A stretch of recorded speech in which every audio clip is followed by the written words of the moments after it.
Hello friends, welcome back to my YouTube channel commerce Devi.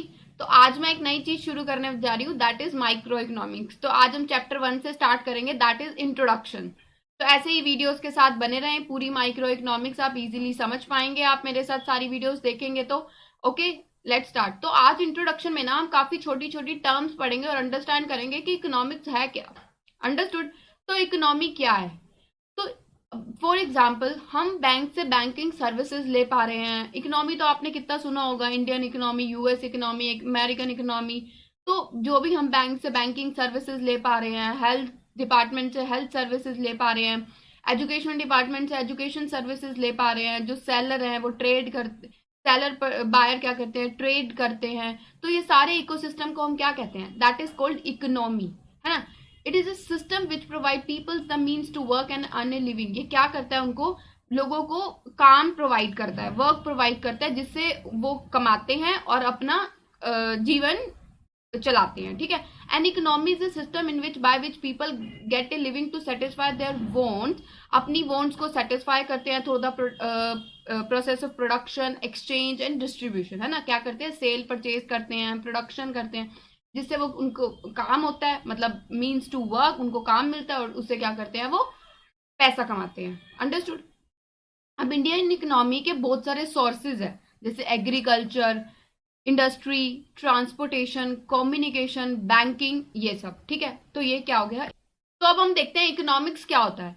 Economics क्या है? जो हमारे रिसोर्सेज है ना, वो बहुत लिमिटेड हैं, स्कार्स रिसोर्सेज हैं, लेकिन जो ह्यूमन वांट्स हैं वो अनलिमिटेड हैं। फॉर एग्जांपल, एक बच्चा है सोनू, अब उसको, उसकी बर्थडे पार्टी है। अंडरस्टूड? उसको बर्थडे पार्टी है तो फिर उसके पास सिर्फ 500 रुपए हैं। वो सोचता है कि मैं बर्थडे पार्टी अपने फ्रेंड्स के साथ पार्टी दे दूं उनको, या फिर मैं नए कपड़े खरीद लूं उस 500 रुपए से, या फिर मैं नई वीडियोस गेम खरीद लूं, या मैं अपने फैमिली के साथ पार्टी कर लूं, या उस 500 रुपए को मैं सेव कर लूं। अब उसके कितने सारे अल्टरनेट यूज हैं, लेकिन उसकी वॉन्ट्स क्या है कि मैं ये भी कर लूं और मैं वो भी कर लूं। लेकिन उसमें से उसको क्या करना पड़ेगा? चॉइस करनी पड़ेगी। That is economics. उस चॉइस करने को ही हम क्या कहते हैं? किसके बीच में? अनलिमिटेड ह्यूमन बॉन्ड्स के बीच में और लिमिटेड रिसोर्सेज के बीच में चॉइस करने को, उसके रिलेशनशिप को हम इकोनॉमिक्स कहते हैं। इसके पूरे प्रोसेस को ही हम इकोनॉमिक्स कहते हैं। Understood? Economics is the field of social science that deal with the study of scarcity of resources. अब स्कैरसिटी क्या होता है? जब हमारी डिमांड ज्यादा है और उस चीज की सप्लाई कम है, तो उसको क्या कहेंगे? स्कैरसिटी, मतलब लिमिटेड रिसोर्सेज हैं। स्कैरसिटी इज यूनिवर्सल, है ना, हर जगह यूनिवर्सल है ये। मतलब कि, और scarcity of resources calls for economising of resources. Economising of resources का मतलब होता है अच्छे तरीके से यूज करना without wasted, optimum use of available resources. जो भी रिसोर्सेज हैं उनका ऑप्टिमम बढ़िया तरीके से यूज करना, वेस्टेज ना करना। अंडरस्टूड? तो उसको हम क्या कहते हैं? स्कैरसिटी कहते हैं। तो economics is all about making choice in the presence of scarcity, की जो लिमिटेड रिसोर्सेज हैं उसमें से चॉइस करना, human behaviour as a relationship between जो रिसोर्सेज हैं और उसकी ह्यूमन बॉन्ड्स के बीच में। Understood? Next is economic problem. अब इकोनॉमिक प्रॉब्लम क्या है? हम चॉइस ही नहीं कर पाते हैं, कि अब सोनू चॉइस ही नहीं कर पा रहा कि वो क्या करेगा, उसको ये करना चाहिए या वो करना चाहिए। तो generally means the problem of making choice, जो किसकी वजह से आती है? रिसोर्सेज कम होने की वजह से आती है। It arises because people have unlimited desire, unlimited wants है। अब रात को अंबानी भी ये 100% बैठ के सोचता होगा, एलन मास्क भी ये बैठ के रात को सोचता होगा कि और पैसा कैसे कमाऊं।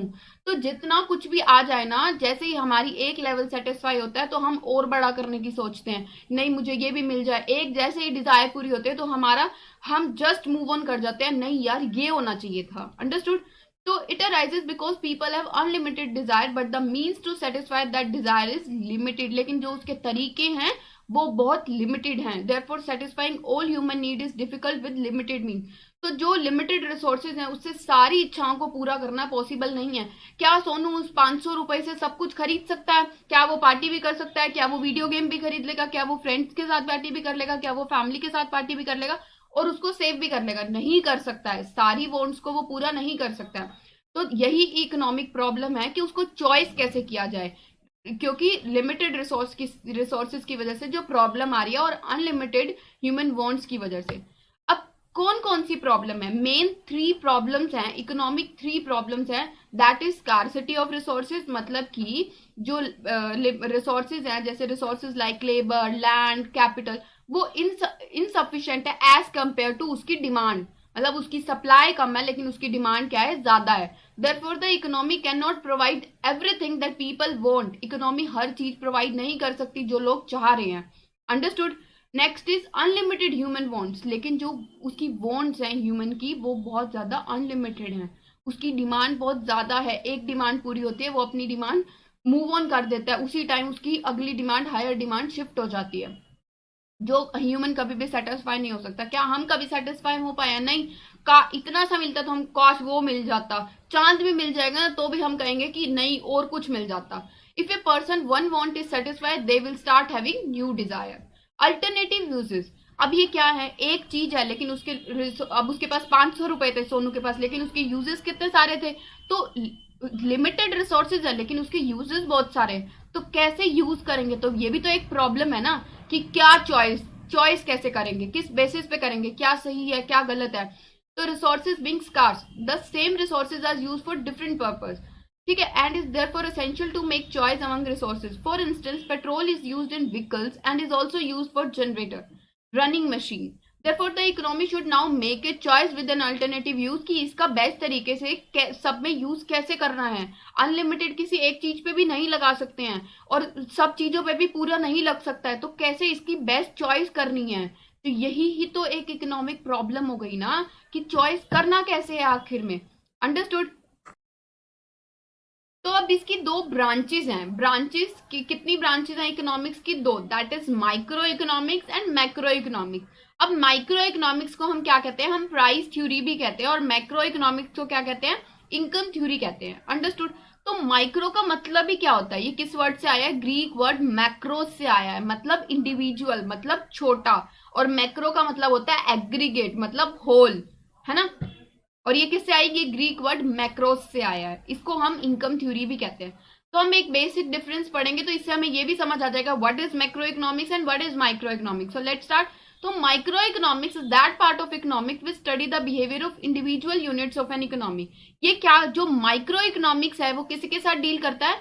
ये इंडिविजुअल के बिहेवियर को स्टडी करता है, एक पर्टिकुलर पर्सन के, एक पर्टिकुलर इंडिविजुअल कंज्यूमर के, एक पर्टिकुलर इंडिविजुअल कंज्यूमर की डिमांड को एक पर्टिकुलर प्रोड्यूसर की सप्लाई को करता है, ये स्टडी करता है। लेकिन जो मैक्रो इकोनॉमिक्स है वो होल लेवल पे करता है ना, aggregate, study the behaviour aggregate of the economy has a whole.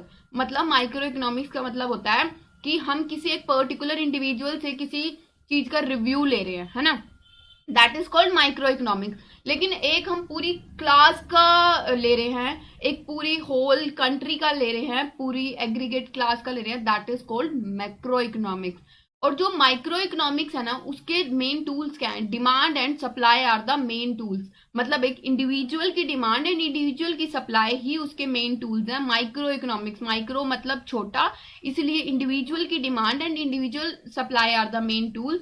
लेकिन मैक्रो क्या है? Aggregate supply and aggregate demand are main tools. Understood?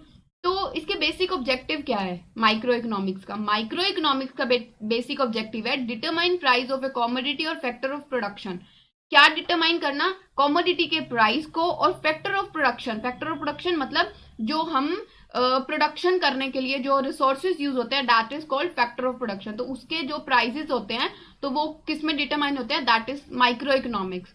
और मैक्रो इकोनॉमिक्स क्या होता है? It aims to determine income and employment level of a country. क्योंकि ये as a whole study करता है बिहेवियर को, तो इसका मेन एम क्या है? इनकम और एम्प्लॉयमेंट जो कंट्री की है उसको डिटरमाइन करना, ठीक है। ये प्राइस डिटरमाइन करता है, that's why micro economics is also called price theory, और मैक्रो इकोनॉमिक्स को हम कहते हैं इनकम थ्योरी। अंडरस्टूड? तो अब degree of aggregation. Degree of aggregation क्या है माइक्रो इकोनॉमिक्स में? हम होल लेवल पे तो नहीं करते हैं, इंडिविजुअल लेवल पे करते हैं, तो उसमें जो एग्रीगेशन आएगी वो इंडिविजुअल कम होगी बिल्कुल, क्योंकि हम क्या करते हैं? इंडिविजुअल लेवल पे करते हैं। तो इसमें जो डिग्री ऑफ एग्रीगेशन होता है वो लिमिटेड होता है। लेकिन जो मैक्रो इकोनॉमिक्स है उसमें जो डिग्री ऑफ एग्रीगेशन होता है वो हाई होता है, ठीक है। अब माइक्रो इकोनॉमिक्स की बेसिक एजम्पशंस क्या है? इट एज्यूम जो ऑल मैक्रो वेरिएबल है ना वो कांस्टेंट होंगे, और जो मैक्रो इकोनॉमिक्स है वो एज्यूम करता है जो सारे माइक्रो इकोनॉमिक्स हैं वो क्या होंगे, वो कांस्टेंट होंगे। जैसे कि नेशनल इनकम, कंजप्शन, सेविंग, ये क्या है? Macro economics. तो माइक्रो क्या एज्यूम करता है? ये सब कांस्टेंट रहेंगे। और जो price of individual product that is micro economics, तो मैक्रो क्या एज्यूम करता है? ये कांस्टेंट रहेंगे, है ना। माइक्रो इकोनॉमिक्स को हम प्राइस थ्योरी कहते हैं, ऑलरेडी मैं आपको बता चुकी हूँ। और मैक्रो को हम क्या कहते हैं? इनकम थ्योरी कहते हैं। अब माइक्रो इकोनॉमिक्स के क्या एग्जांपल है? Individual income and individual output. लेकिन मैक्रो इकोनॉमिक्स में हम होल लेवल पे लेंगे तो उसमें क्या आएगा? National income and national output. Understood? तो आज का हमारा लास्ट टॉपिक है difference between positive economics and normative economics. Positive economics का मतलब होता है जो चीज है, और नॉर्मेटिव इकोनॉमिक्स का मतलब होता है ये चीज होनी चाहिए। अंडरस्टूड? कि पॉजिटिव इकोनॉमिक जो है, जो चीज है ना, जो फैक्ट्स हैं, ये उस पे बेस्ड होता है, that is called positive economic. लेकिन नॉर्मेटिव इकोनॉमिक का मतलब क्या होता है? ये चीज होनी चाहिए, मतलब किसके ऊपर बेस्ड है?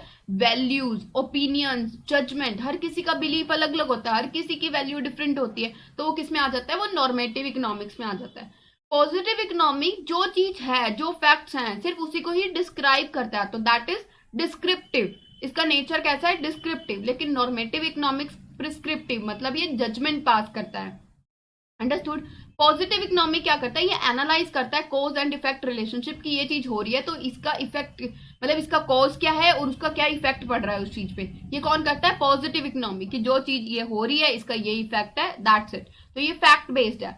लेकिन जो नॉर्मेटिव इकोनॉमी है ये वैल्यू जजमेंट पास करता है, क्योंकि हर किसी की वैल्यू डिफरेंट होती है, हर किसी का कोई काम करने का तरीका अलग होता है। मतलब पॉजिटिव इकोनॉमी कहता है कि ये चीज है, ये इसका प्रॉब्लम है, और ये ऐसे इसका सोल्यूशन निकलेगा, ठीक है। लेकिन नॉर्मेटिव इकोनॉमी कहता है इस प्रॉब्लम को ऐसे ही सॉल्व करना चाहिए, what ought to be. Understood?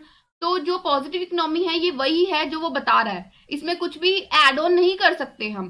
तो दैट इज ऑब्जेक्टिव, जो चीज वैसी है वो वैसी ही रहेगी। लेकिन नॉर्मेटिव क्या है? सब्जेक्टिव, सबका डिफरेंट डिफरेंट पर्सपेक्टिव, सबका डिफरेंट डिफरेंट नजरिया होता है ना। पॉजिटिव इकोनॉमी मैंने आपको बताया जो एक्चुअली में है ये वही स्टडी करता है, लेकिन normative what ought to be जो होना चाहिए, ठीक है। पॉजिटिव इकोनॉमी जो है ना, statement can be tested using scientific method.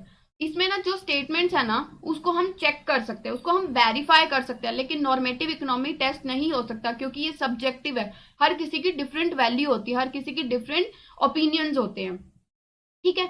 It clarified describe economic issue, ये जो है ना, जो फैक्ट्स है, जो रियलिटी में इकोनॉमिक्स इशू है उसको डिस्क्राइब करता है। लेकिन जो नॉर्मेटिव इकोनॉमिक्स है ये क्या करता है? सॉल्यूशन प्रोवाइड करता है कि बेस्ड ऑन वैल्यू कि इस चीज को ऐसे सॉल्व करना चाहिए। तो आज हमने क्या क्या पढ़ा है? आज हमने पढ़ा difference between positive and normative economics, है ना। फिर हमने पढ़ा difference between micro and macro economics. तो माइक्रो जो होता है वो स्मॉल लेवल पे होता है, और जो मैक्रो होता है वो एग्रीगेट लेवल पे होता है। माइक्रो इकोनॉमिक्स को हम प्राइस थ्योरी भी कहते हैं, और मैक्रो इकोनॉमिक्स को हम इनकम थ्योरी भी कहते हैं। अब क्या 3 कॉज थे इकोनॉमिक प्रॉब्लम के? दैट इज रिसोर्सेज लिमिटेड है, लेकिन जो ह्यूमन की वॉन्ट्स है वो अनलिमिटेड है, और जो उन रिसोर्सेज के यूजेस हैं वो काफी अल्टरनेटिव, मतलब डिफरेंट डिफरेंट यूजेस है, तो हम चॉइस नहीं कर पाते हैं, that is economic problem. Understood? Scarcity क्या है? जो डिमांड है वो ज्यादा है सप्लाई से, that is called scarcity of resources. Economics क्या है? इकोनॉमिक्स मतलब उसकी चॉइस करना ही उसके बीच में कि उसका क्या यूज करना है उन लिमिटेड रिसोर्सेज का, दैट इज कॉल्ड इकोनॉमिक्स। और इकोनॉमी एक सिस्टम है जिसकी वजह से ही हम ये सब सर्विसेज ले पा रहे हैं, हम सेल परचेज कर पा रहे हैं, तो ये सारा सिस्टम क्या है? ये एक इकोनॉमी है। तो मिलते हैं वीडियो के नेक्स्ट पार्ट पे। Thank you for watching the video, keep growing.